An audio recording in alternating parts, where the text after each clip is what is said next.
I still can't breathe. And my office still isn't put together yet. Constant work in progress. You can see I have an addition here, my bike. I'm adding things instead of rearranging things.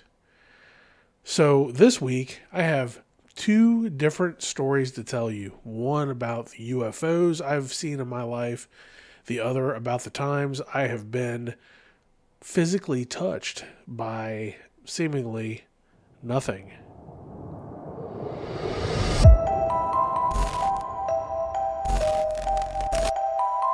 Welcome to Natty Ghosts. I am Matt, and this week, like I said, I got several different stories to tell. The first being the UFOs I've seen. The first UFO I saw was in 1995, the summer of. I was going to band camp in high school because I am a band geek. And this was the first year that we went to a place called Camp America, which is just outside of Houston Woods in Oxford, Ohio, which is in Butler County, Ohio. And Butler County, as I've been saying, is extremely haunted for some reason. I have theories on this, and I'm still working those out, but I digress. This was the first year we were at this particular camp, and that week that we were there, we saw a lot of things flying around in the sky. I'm not going to say UAP. Why we changed the name of it, I'll never know. UFO, UAP, same thing. It was an unidentified flying object. And when I say UFO, I absolutely mean UFO. I don't know what it was I saw. I'm not saying it's of alien origin, but chances are good it probably is. So I was walking from point A to point B at night, and this camp is on this really narrow country road that seemingly goes nowhere. Across the street and next door to this camp are like farms and farmland. And up the road, in the direction I was looking, is just more farmland. And I saw this light above the road, maybe a quarter of a mile away, maybe a half a mile. I don't know. It was hard to tell distance, especially at night in the dark. There was really no street lights on this street either. It was just very dark. And from what I remember, the sky was clear, but I saw this light and it was over the road. It looked as if maybe it was 100 feet, I'm guessing. It wasn't very high up at all. And if this had taken place now, I would have sworn it was just a drone. It was somebody's drone. But this was 1995. Drones weren't exactly sold in stores, especially to the general public. So this light was just hovering over the road, and it was slowly moving to the left. And I watched it because I noticed there was no flashing lights on it, like a transponder light that helicopters, airplanes need when they're flying. Finally, this light stopped moving, and it just hovered where it was for what seemed like several seconds. It seemed to take forever, but of course it wasn't forever. No lie, a spotlight came out of it onto the ground, which kind of blew me away. And that was what made me think, like, is this like a sheriff helicopter looking for an escaped convict or something? Because I've seen that before.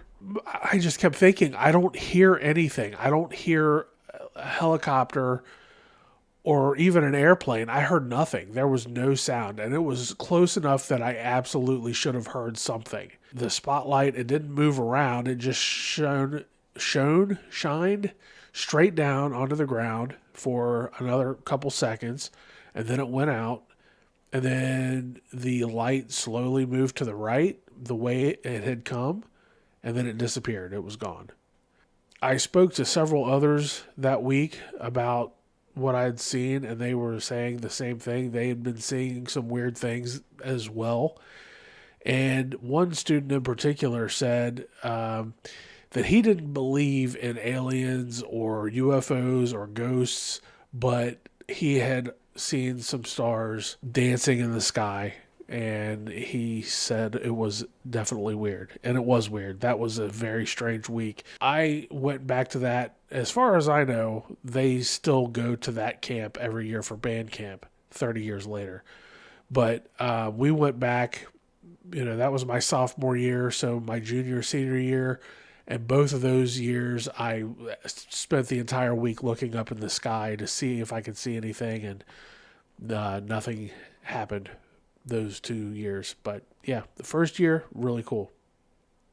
The second one I saw was in 2021, I believe, when my wife and I first moved into our last place. There was a 9-acre lake behind our home, which was great for hanging out on the back porch. But one night I took my dog out to use the bathroom, and I was going to sit on the steps, on the porch steps that went out to the yard. And as I was sitting down, I looked up and I saw this UFO, I guess. It was triangular. It had 3 round lights at each point on the bottom of it, and it was moving to the left. It was once again, it looked like it was just right above me. It wasn't, but maybe within 100 feet off the ground. And I did a double take. When I first looked at it, I kind of looked up, and then I went, like, I realized what it was, and I looked up again, and it was gone. And there was nowhere it could have went in that time. It was just there, and then it wasn't. And it was close enough that I could absolutely see. I mean, it was that big in the sky right above me. So it was close. It was very, very close. I don't know what it was. That's why it's unidentified. Another interesting thing that happened in that spot, actually, across the lake, and this is not a UFO story, but I don't know what it was. So, the bonus story time. One night I was sitting on the back porch while my dog used the restroom, sniffed around the backyard, and across the lake from us was a spot where people would go to fish. And there was this SUV parked at the top of this hill. It's actually a dam, and it was parked at the top of the dam, and there were people fishing. And I had seen them earlier in the day when it was daylight out, and they looked like people. I didn't think anything of it because I was used to seeing people over there fishing all the time. But then when I took my dog out later that night, I looked across and I saw the same SUV, but instead of people, I saw these glowing figures that looked like they were wearing, I don't know, it's hard to describe, but they looked like Indiglo lights. Do you remember the Indiglo watches? I'm sure they're still around, but they looked like that greenish, kind of hazy glow from head to toe. There was no discernible features that I could make out.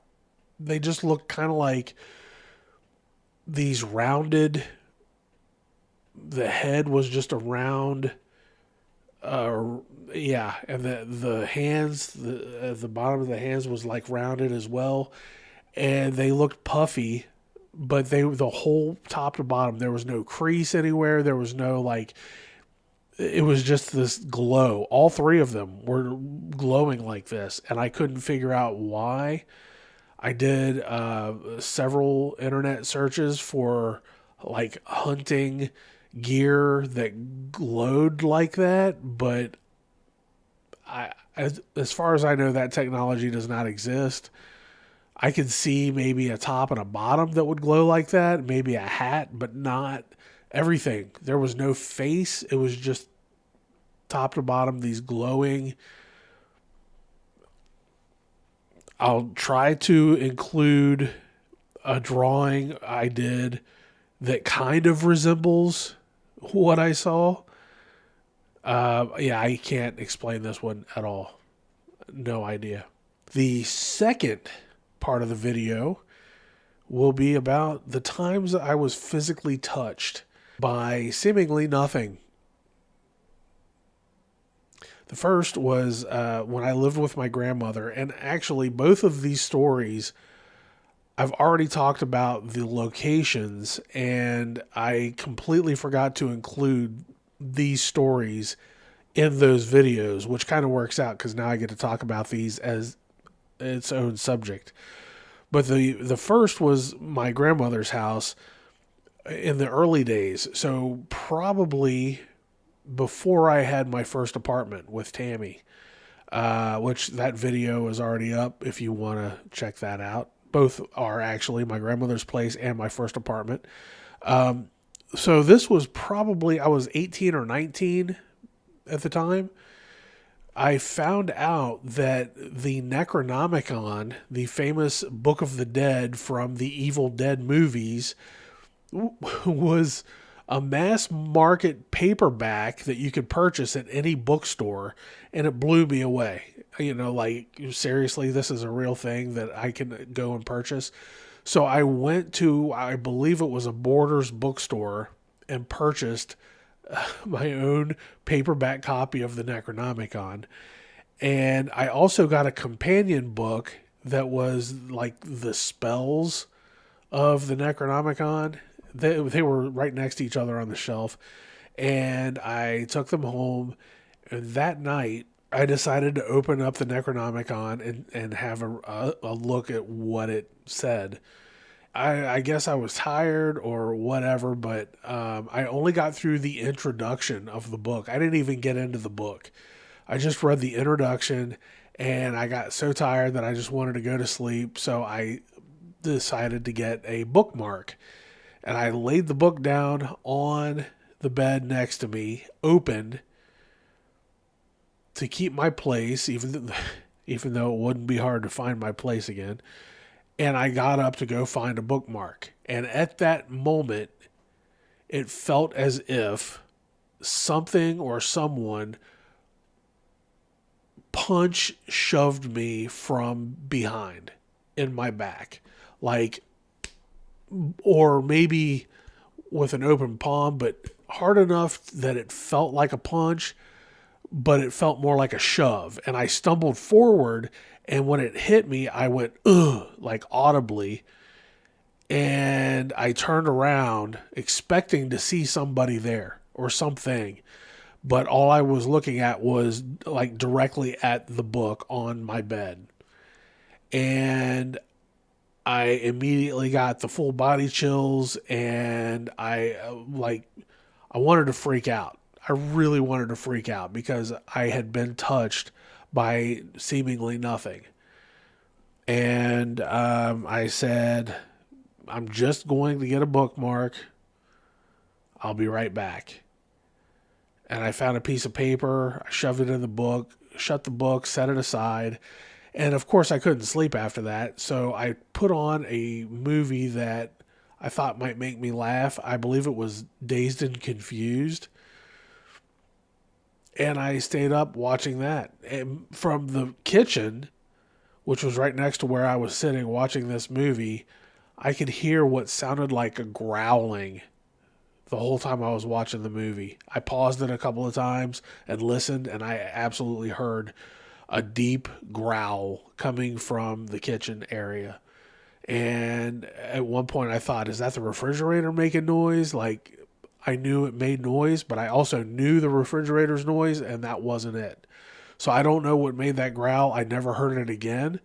And I gave the book to my buddy, both of them. I gave both books to my buddy. I said, I don't want to read this. And I never finished reading it. To this day, I have no idea what it was all about. So that was the first time. The second time I was touched was at my dad's place.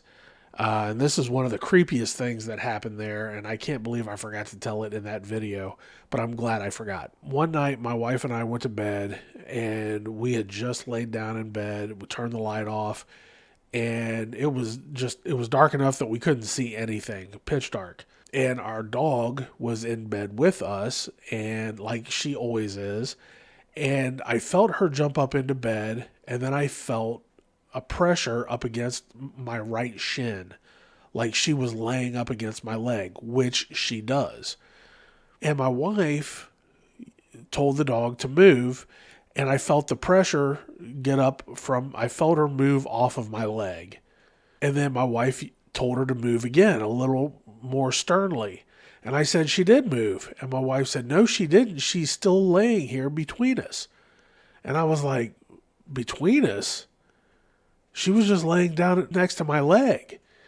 And my wife said, no, she's been laying between us this whole time. And I reached over and felt the dog laying next to us. So what was it that sat at the foot of the bed up against my leg? Because I felt not just the touch on my leg, but I felt the bed go down as whatever it was sitting up against my leg. And when she said move to the dog, I felt the whole bed come up. I don't know what it was, but I told my wife, I said, I just felt something sitting up against my leg and on the edge of the bed, the foot of the bed, and it was not the dog. So I don't know what it was, but that freaked me out too, and I didn't sleep much that night either. And that is the stories for this week. Eventually, I will share the other UFO stories I have from other people, including my dad, who's seen his fair share. With that, I thank you for joining me, and I hope you have a good week. See ya.